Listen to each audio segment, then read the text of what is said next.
Good evening, ladies and gentlemen. Welcome to Strange Radios. My name is Jeremy. What am I doing? We're doing a weird CD haul. So I got a bunch of CDs here, a whole stack of them.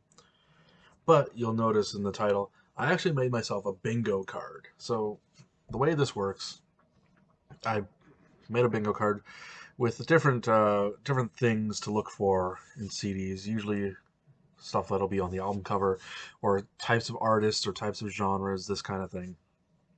And I filled it out randomly, and then left it for about 2 weeks. Put it on Instagram, um, where I let people vote on whether I should go for a straight line when I go buy CDs or any other pattern.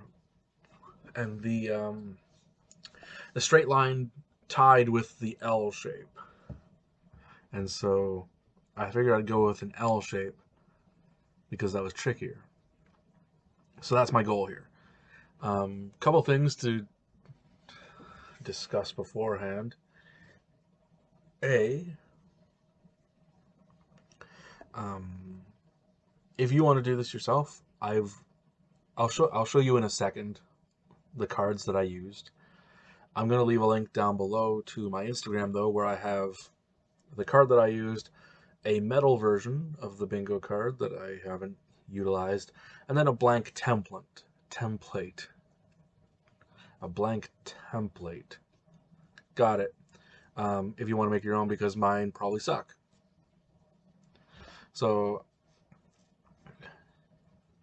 I'm gonna splice in right here the cards. Okay, so this is editing Jeremy as I'm showing the pictures here. So this is the bingo card that I made for myself that I used when I went shopping. You can see, I don't think I'm gonna go over everything, but in the middle there was I had a free choice of anything, right? And you'll see an album from the '80s on the bottom there, female lead singer, sophomore release, going up a couple. You have an album with animals on the cover, etc., etc. You can read these through for yourself. I also made this, which is a metal version of it. I kind of changed most of them, not all of them though. Some of them are the same. Basically, just with a metal bent to it. For those of you who are into, metal alone. I like metal, but I also like a whole bunch of other stuff. And then here, I'm just showing off the blank version that I made. Again, these are all available, or not available, but I mean, I posted them all on my Instagram, which is public. So I'll link, like I said, I'll link that below, and yeah, you can go make your own, I guess, because mine probably sucks. So you can make a better one, and then rub my face in it. Cheers.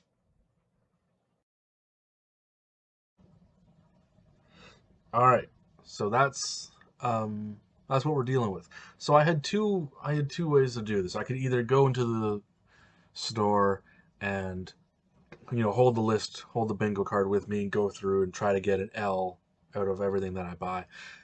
That didn't seem like very much fun. So instead of what I did was, well, I had the card and then I left it for 2 weeks, like I said. So I kind of forgot most of the things on it. I did remember a few. But then I went to the store and I just did my regular CD shopping. I tried to put that bingo card out of my mind and I just focused on buying what it was I wanted. So that's what I did. And I will show you at the end how I did in terms of all the spaces that I filled out. Before we go too much further, um, so I bought this, right? Because the computer I'm using right now, you can tell, not great camera on it. I bought that and it doesn't work. Out of the box, just doesn't work. And I'm in discussions with Logitech, and I don't think they're going to replace it for me. So that sucks. So, I'll have to go out and buy another one. Anyways, let's get into the actual CD haul. So I went to three, no, I went to four places, but it was over the course of 3 different days. So it's not exactly one CD haul, but all together, right? Oh God, we're almost 4 minutes into this. Okay, I gotta hurry up because I got a lot to go through. I think I got 20 CDs, so I'm not gonna talk in depth about many of them, if any of them. All right. So first off, this is a band that I've never heard of. but it looked really cool in the shelf, very striking. So I bought two of their CDs, just blind buys, complete blind buys. A little dangerous, but I trust myself at this point. So here's the first one. This is a band called Xyluris White. This album is called Black Peak. Right, and you'll see there two musicians listed: George Xyluris playing lute, vocals, and lyra, and Jim White playing drums. So this band, and this is the second one of theirs I got, called Mother. So it's Black Peak and Mother. Like I said, had never heard of them. They looked really cool, so I just picked them up. When I got to the front of the counter, the guy behind it was like, "Oh man, these guys are great. I saw them live once. There's just the two guys. Well, you know what the band's like." And I was like, "No, genuinely don't." And he was really confused that I was just blind buying a couple CDs by a band I'd never heard of. But he got super excited in describing them to me. And, I don't even know how I would explain them other than, lute driven, like Mediterranean music sung in Greek, and then just crazy drums to go along with it. It sounds really cool. It's really fascinating listen. Up next, Gentle Giant, Acquiring the Taste. Oh, you can't see that. There it is. There's the gross album cover. Gentle Giant's pretty well known. Nice prog band from the early 70s.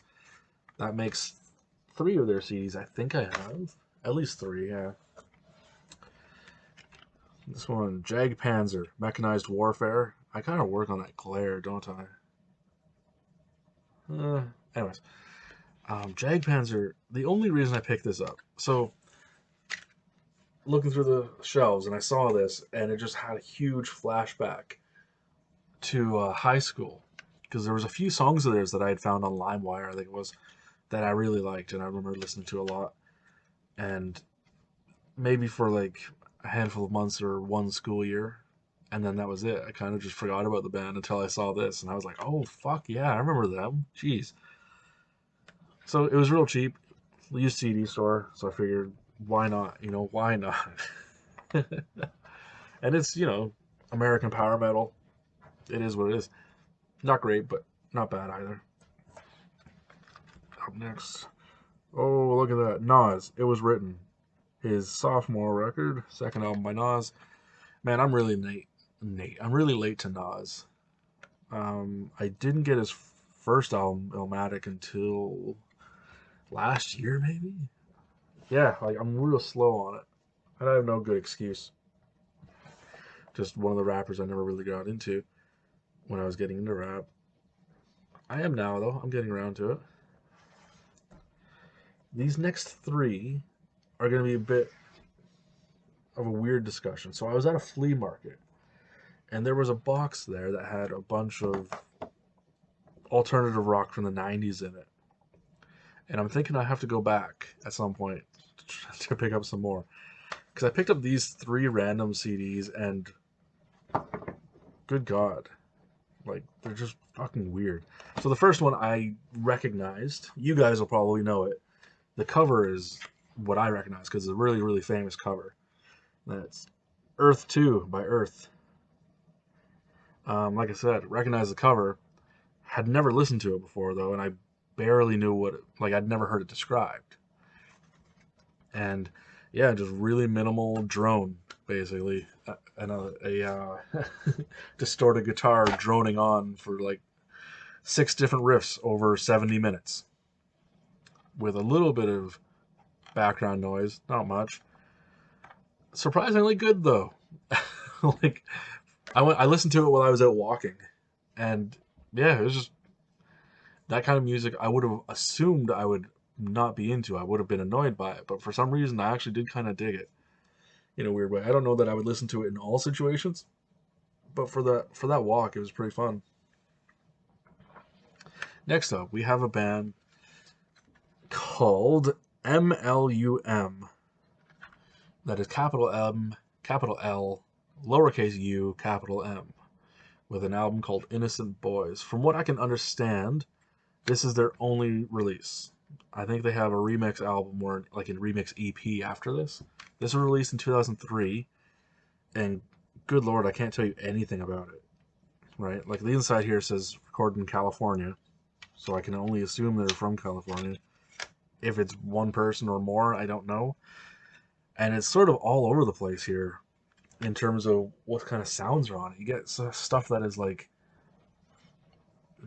leaning towards opera, but not really.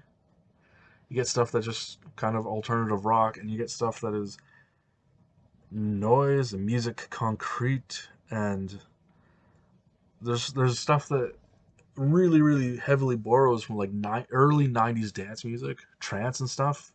Those early simple sort of electronic beats. It's such a weird amalgamation. If I can, I'll put in a little sample here because I don't know how to properly describe this thing.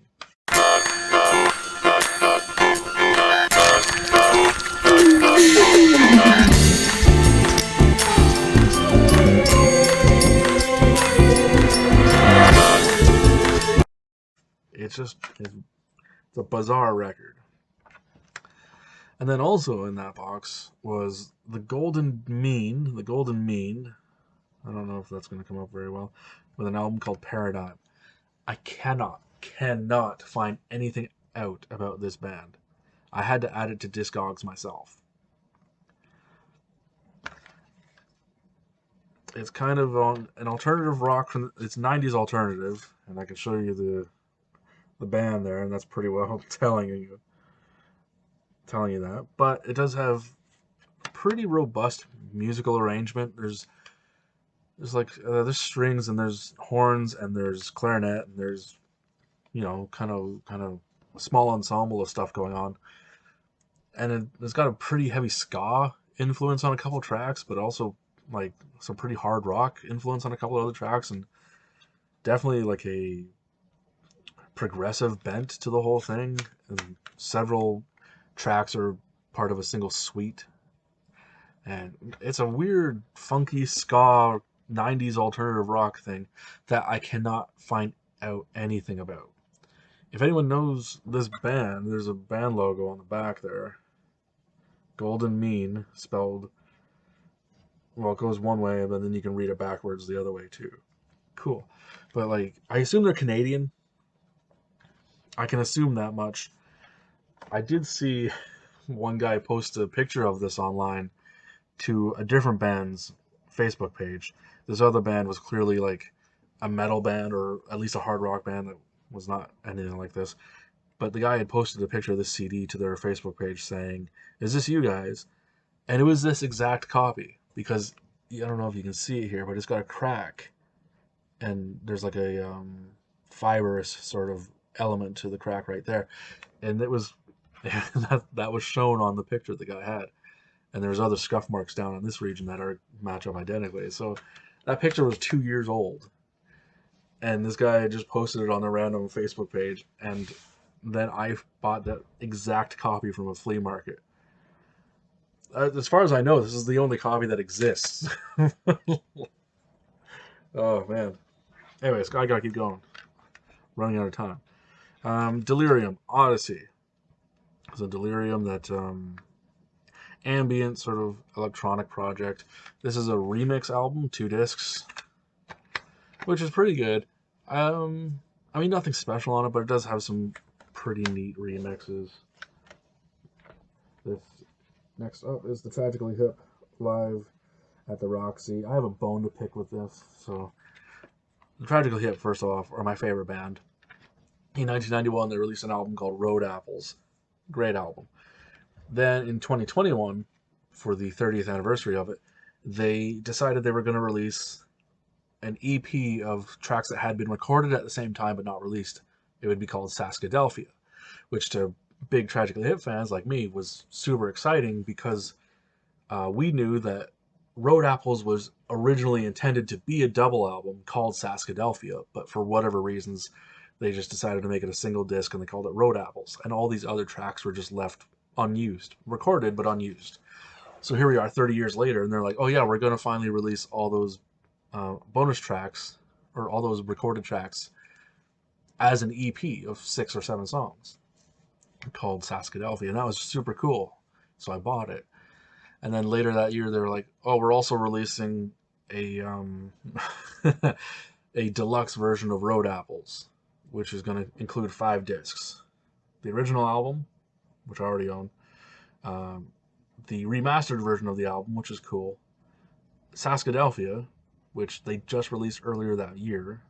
So that's a little annoying that I've already bought it and now it's going to be in this deluxe version. The 4th disc was demos and outtakes, and then the 5th disc was Live at the Roxy, the 1991 show that is um, very, very highly thought of and very, um, what's the word, famous, I guess, in Tragically Hip circles, because this has great performances of all the songs, but also 2 very lively stories told by Gord Downie in the middle of 2 different tracks, and those have been making the rounds online for years and years. So now we're gonna have finally gonna have a full, like, official release of them. And we were super excited, so I bought that. And then they released that Roxy performance as its own release. So everything in that deluxe version has been available elsewhere, except for the demos and outtakes. And if they make that as a release by itself, I'm going to be a little annoyed. But I keep buying it, so I only have myself to blame, right? Next up, David Bowie, Earthling. Just trying to catch up on my David Bowie collection. I didn't get into him till Blackstar. Sorry, but it wasn't until I heard the song Lazarus where I realized, oh, David Bowie's actually got something interesting going on. And I've been working my way backwards. This Earthling album, it's kind of interesting because it sounds like a turning point. Like he knows he wants to do weirder stuff, right? To really push the envelope, but he's still got one foot set in like classic rock territory. So he wants to be the weirdo that he's always been in previous decades, but he doesn't quite know how to get there yet. He would eventually. I would say the Next Day gets to where he wants to go. Wrapping up here, hopefully I'll try to fly through these. Waylon Jennings, Will the Wolf Survive? His first for MCA Records, I think it's his first, in 1986. I mean, it's very polished sound. I don't even think he played on it. I think he just sang. If for nothing else, track 10, The Devil's Right Hand, which was written by Steve Earle and covered by Waylon here, and then covered by other artists later on. That's a great song. I like that song. In a similar vein, Willie Nelson, Spirit. This is from 1995. This is actually a pretty good record. It's got some interesting songs on it, some instrumentals too, where he, shreds it up a little bit. Willie Nelson's pretty fun though, because when I was growing up, my dad always listened to old country music, Hank Snow, Hank Williams, Johnny Cash, Merle Haggard, everything. But he never listened to Willie, and I just assumed it was because he didn't like Willie Nelson.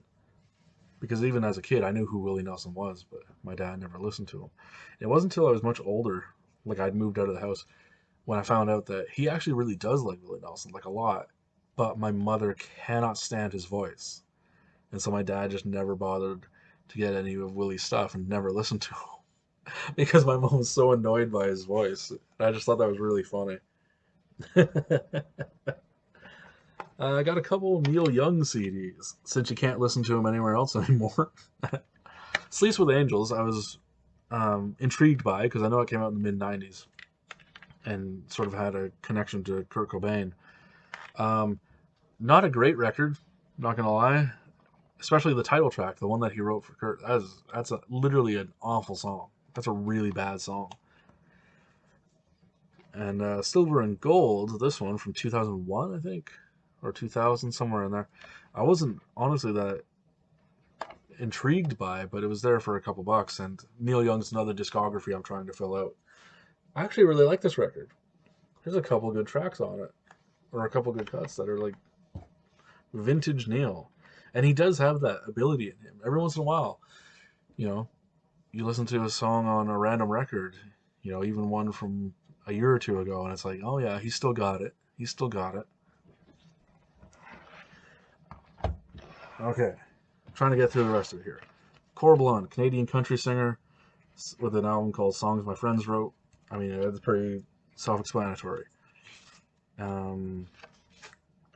This is following up his cover album from last year, I think, or a cover EP, where he just covered a bunch of famous songs. This is just songs by his friends. It's pretty good. A couple good country tracks on there. And it does introduce me to a few people I've never heard of before. So that's always a bonus. Booker T. Booker T. Jones, Potato Hole. This is from 2009 on Anti Records. So I remembered when this came out because at the time I was really into Anti and I was following them very religiously. These days, I don't care, whatever. I haven't really followed their releases in quite some time. But I do remember this, and I remember the album cover particularly because it's very distinctive. So yeah, Booker T of Booker T and the MGs fame, and he actually appears on... No, Neil Young appears on this. And I think Drive By Truckers is the backing band. And he may actually appear on one of these, either Sleeps with Angels or Silver Gold or something. There's connections with Neil Young all over here. So I remember this. I was kind of intrigued by it. This is what I have to admit. I only bought this because it was one of the few categories I remembered from the bingo card that an album had to have a red or a mostly red cover. But I'm actually kind of glad I bought it because it does sound really cool. It's got great keyboard work, obviously, and I listened to this one while I was out for a walk too. And you can see there he covers "Get Behind the Mule" by Tom Waits. And when that was playing, I was walking down the street and I was just going mad because I so recognized the melody and I couldn't place it. And I couldn't look at my phone because it was too bright out. I couldn't see the screen in the sun. So I had to wait till I got home and look at it. It was really, I was really furious with myself that I didn't pick up on "Get Behind the Mule." Dreadnoughts, Canadian band from out west. This is an album called Into the North. Kind of punk, kind of polka, kind of like seafaring folk and shanties and whatnot. If you're into that kind of thing, good old drinking music, that's a pretty good band. I would highly recommend. Earth and Sun and Moon by Midnight Oil. So obviously I knew Beds Are Burning, the big hit that Midnight Oil had. And I think that's all I know.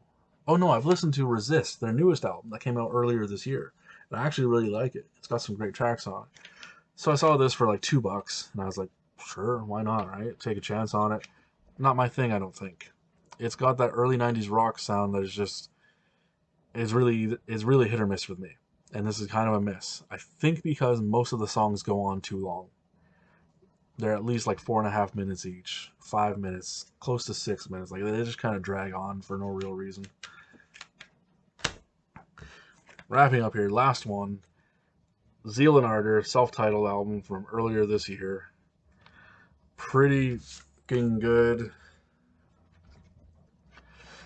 For those unfamiliar, Zeal and Ardor kind of takes kind of black metal, I guess, and mixes it with R&B and like pop music and I mean more obviously like black music, slave songs and stuff like that. Black music from American history, basically, mixed with black metal. Interesting record, interesting sound. This one is a little more, I don't know how to describe it other than they go back and forth very, very suddenly, like metal, metal, metal, and then blues, and then metal, and then blues, and stuff like that. So it's very, there's a lot of back and forth, just sudden stops and starts.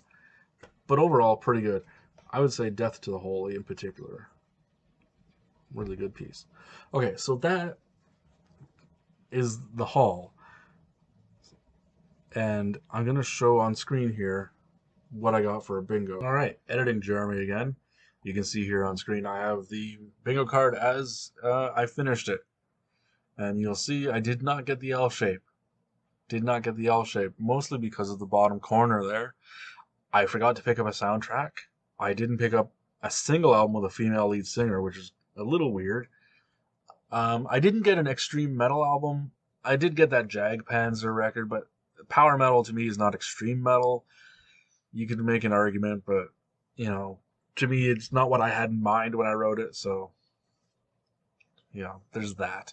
Also, did not get an LGBTQ plus artist, as far as I know. I didn't really look that much into the people I did get, if I'm honest. But as far as I know, I didn't. An album that can an album title that contains a place name I didn't get either. You could make an argument for like Earthling or Earth 2, but again, that's not really what I had in mind. I had in mind more of a city or a province or a state or something. And then up top, classical music album. Didn't get one of those either, which is rare because I usually do. But yeah, no L shape. I did get a. I got close to an L. It's kind of an off-centered T there down the right hand side, and then the second row down. But, I did pretty good. I think the only one I didn't um, use here was the Jagdpanzer record. I think it was the only one that didn't fit a slot. It could have fit in free choice, like I said, or it could have fit in extreme metal if you're being very, very, very, very, very, very generous. But otherwise, all of them got used, and I couldn't come up with an L. God damn it! So that's it. I didn't quite get didn't quite get a bingo. Obviously, didn't get the L. I got a few lines, but I was aiming for the L, and I didn't quite get it, which is fine. Um, Hopefully, I will get that done at some point. I'll revamp the card if you guys want to. Like I said, I'll leave a link down there if you want to take it by blank template. Fill it out yourself. If anyone sends me one, I'll follow it. I'll see how well I do. But please feel free to do it yourself.